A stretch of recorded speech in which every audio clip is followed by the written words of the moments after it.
Welcome to the video for Chapter 18 of the Cambridge Introduction to Sanskrit, which is going to tell you about athematic verbs.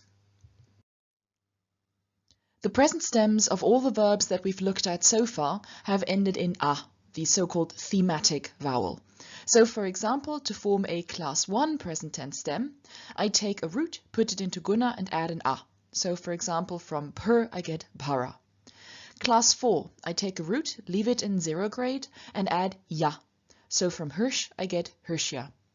Class 6, I take a root, leave it in 0 grade, and add a. So from lik, I get lika. Class 10, I take a root, either leave it in 0 grade or put it into guna or virti, and add aya.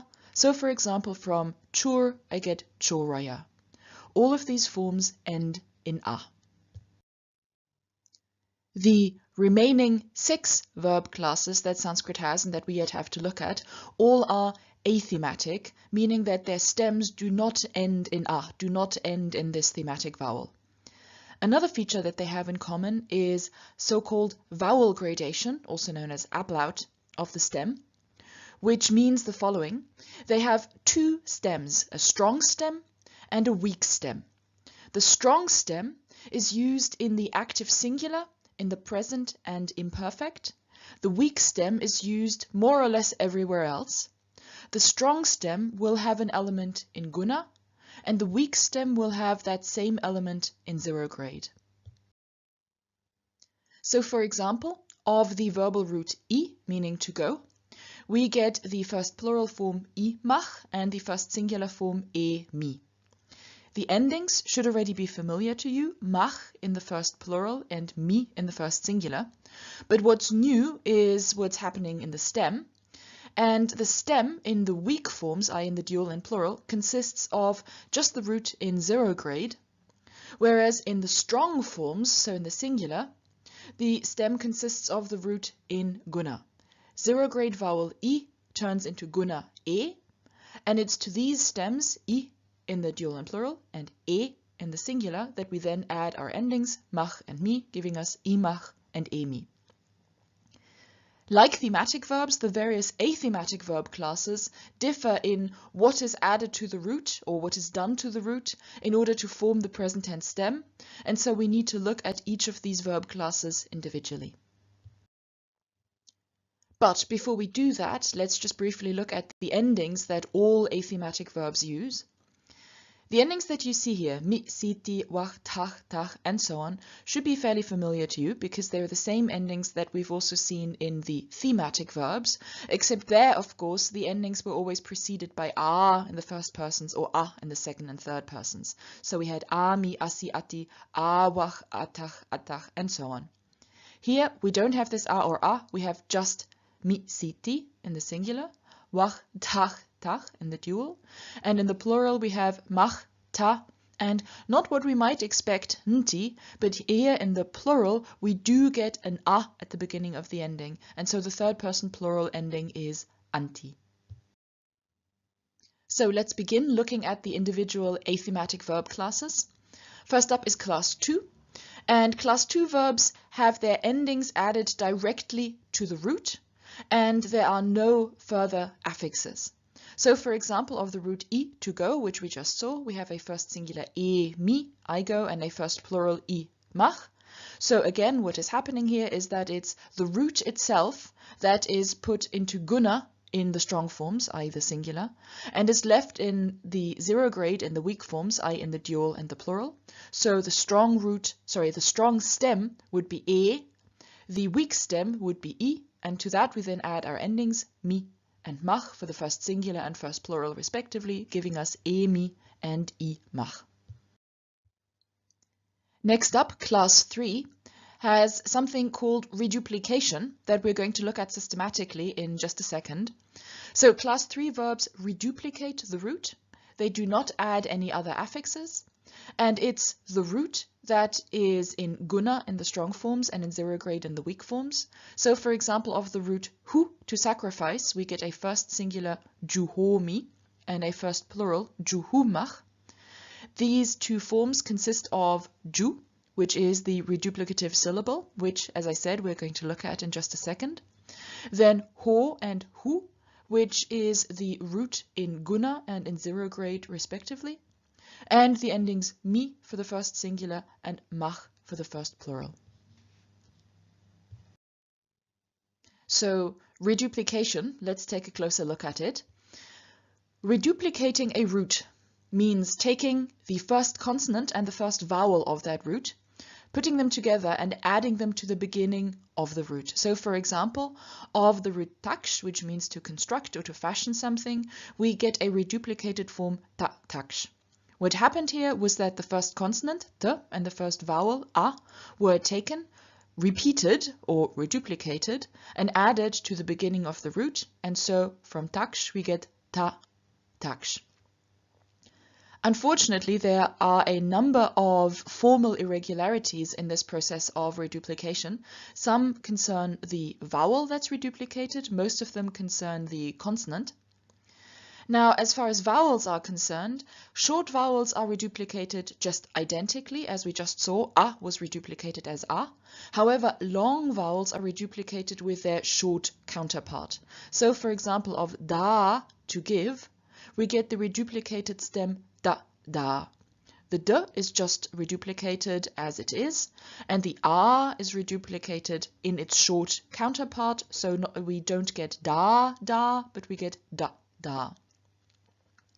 As for the consonants, aspirated consonants are reduplicated without their aspiration. So of the root dha, to put, we get the reduplicated form da, dha. So what happened here was that the d, which is the initial consonant of this root, was reduplicated not as d, but as d, i.e. without aspiration. The a, the vowel, was reduplicated, but as its short counterpart. And so the reduplicative syllable is da, which is added to the beginning of dha, giving us da, dha. Next, velas are reduplicated as palatals. So, for example, from the root gup, to defend, we get ju gup. What happened here is that gup begins with g, which is the voiced, unaspirated vela. Velas get reduplicated as their palatal counterparts, and so g is reduplicated as the voiced, unaspirated palatal, and that is j. And so the reduplicative syllable is ju, and the whole form is ju gup. Now h is reduplicated as j. What's happening here is that h often originally was, at an earlier stage of the language, not a h, but actually a gh. So it was the aspirated, voiced vela. Now aspirated consonants get reduplicated without their aspiration, and velas get reduplicated as palatals. So this voiced aspirated vela gets reduplicated as the voiced unaspirated palatal, and that's j. So hu, to sacrifice, which we just looked at, is reduplicated as ju hu. Consonant clusters at the beginning of a root reduplicate only the first consonant. So, for example, of krum, meaning to stride or to walk, we get cha krum. What's happening here is that only the k is reduplicated, not the r. And k is a vela. Velas are reduplicated as their palatal equivalents. And k is the unvoiced, unaspirated vela, which is reduplicated as the unvoiced, unaspirated palatal, which is ch. And so we get cha krum. The exception to this exception is if the consonant cluster at the beginning of a root contains a sibilant, sh, sh, or s, plus a stop, then it's not the sibilant but the stop that is repeated. And so, for example, of stub, to praise, what we reduplicate is not the s but the t, and then we reduplicate the vowel, giving us tu plus stub. But then, because the reduplicative syllable contains an u, and u causes ruki, so the retroflexion of s to sh, we then get not tu stub, but tu stub. If you found all these new details a little overwhelming, A, you're right, and B, you're in good company, because most people, when they're first faced with reduplication, react that way. But don't worry, it is only going to get easier from now. The remaining verb classes always have the root in the same form, and in each class a different affix is added to the root, and it's the affix that then is strong or weak. Class 5 verbs, which are up next, add the suffix no in the strong forms and nu in the weak forms, and they add that after the root. So for example, from ab, to obtain or to get, we get a first singular ab no mi and a first plural ab nu mach. So what we get here is the root ab in both forms, both the strong and the weak. And then in the strong form, we get no with the guna vowel o added. In the dual and plural, we get weak nu added with the zero grade vowel u. And then we just have our endings. So for first singular, that would be mi, and first plural, that would be mach. There's one formal irregularity in class 5 verbs, and that is that the u at the end of first dual and first plural forms may be dropped in verbs whose roots do not end in a consonant, or basically remember it as it may be dropped in some verbs. So for example, from ab, to obtain, to get, we get just the first dual ab nu wach and the first plural ab nu mach. However, from ver, meaning to cover, we get both ver nu wach and vern wach, and plural vern nu mach and vern mach. So what's happening here is that because ver ends in a vowel, we have these two alternative forms, one that contains the u and the other one that doesn't.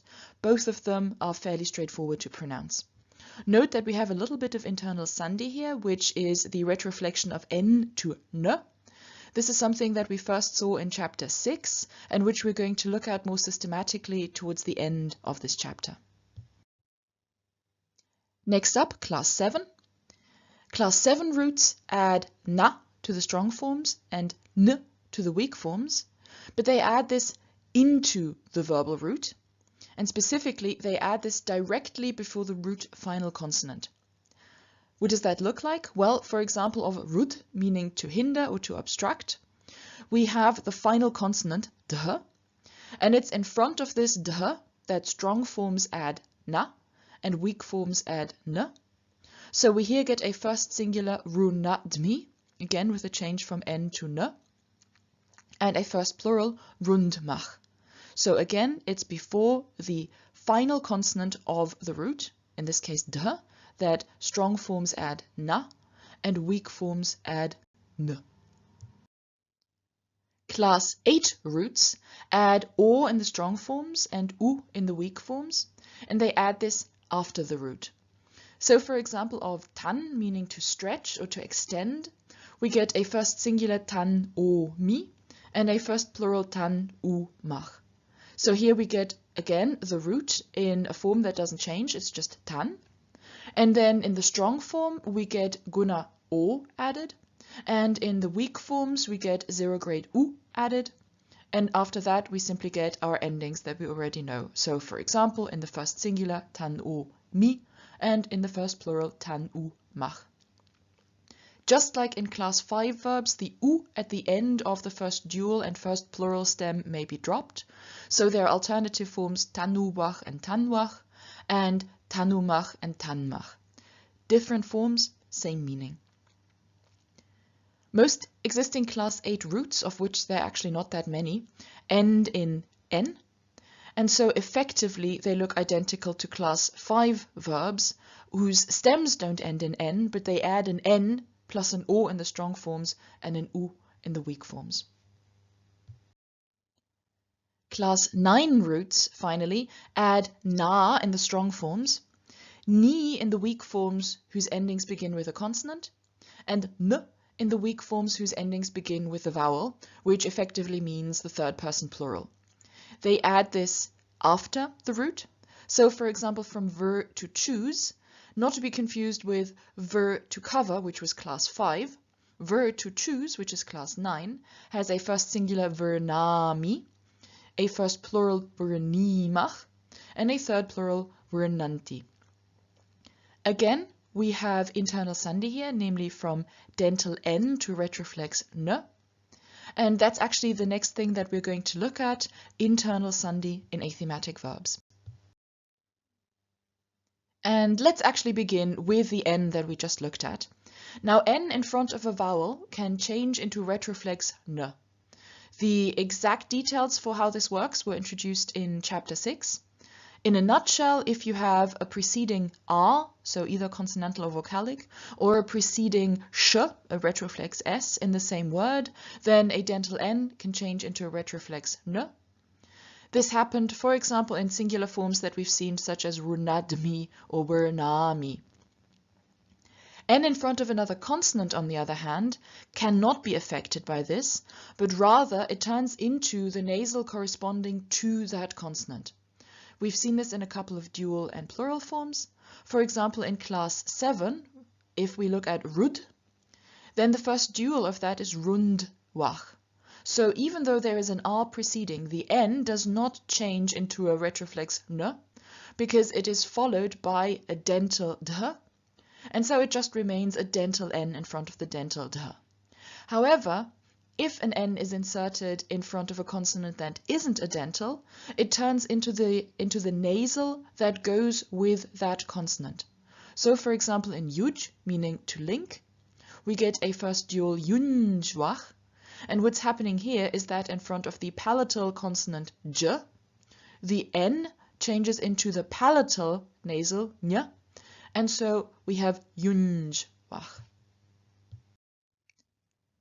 In classes 2, 3, and 7, there is no suffix after the root, either because in class 2 there is nothing added apart from the endings.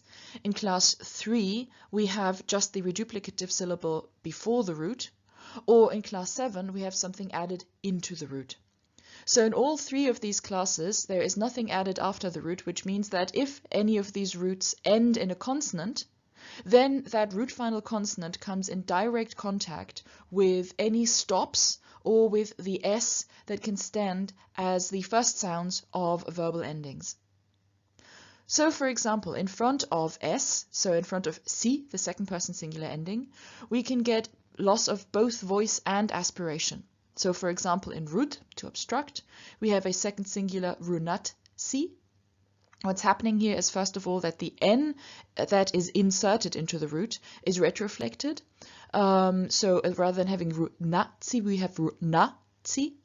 And then secondly, the dh in front of the S loses both its voice and its aspiration. Dh is the voiced aspirated dental, and so it turns into the unvoiced unaspirated dental, which is t, and so we have runatsi.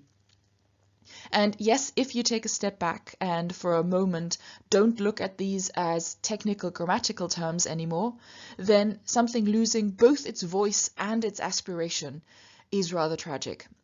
But that's the power of internal sandhi for you.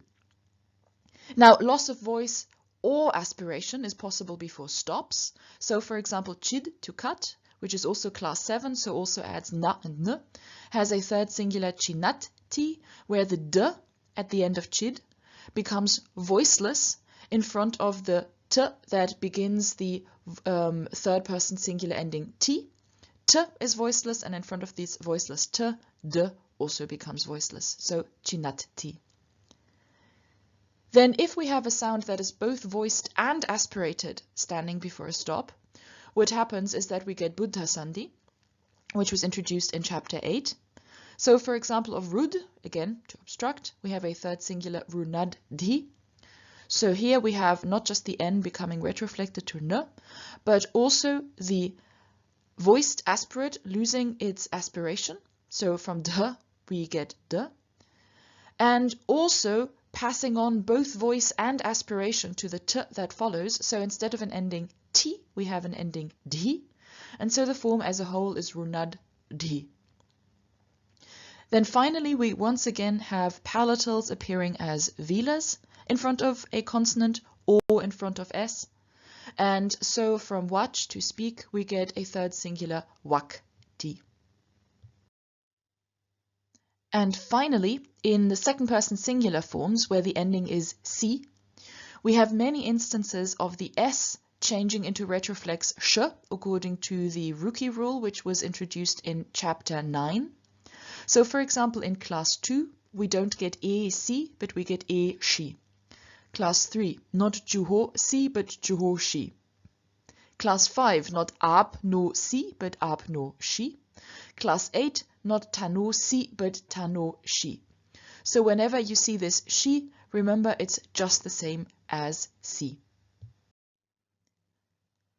Once again, you have been introduced to a whole lot of new information, and once again, the question is, how do you best familiarize yourself with all that? And as always, there are several ways. So, for example, you can look at the table in the book that contrasts all the paradigms on one page. Or, if you go in for corny mnemonics, then here's one for you. Nothing is added in class 2. Reduplicate 3, juho, juhu. In class 5, add a no and a nu. In class 8, it's just o and a u. Na and n are added into. Class 7, class 9, last of the crew, adds na, nin, and that should do. If you find this sort of thing helpful, then do just memorize this mnemonic.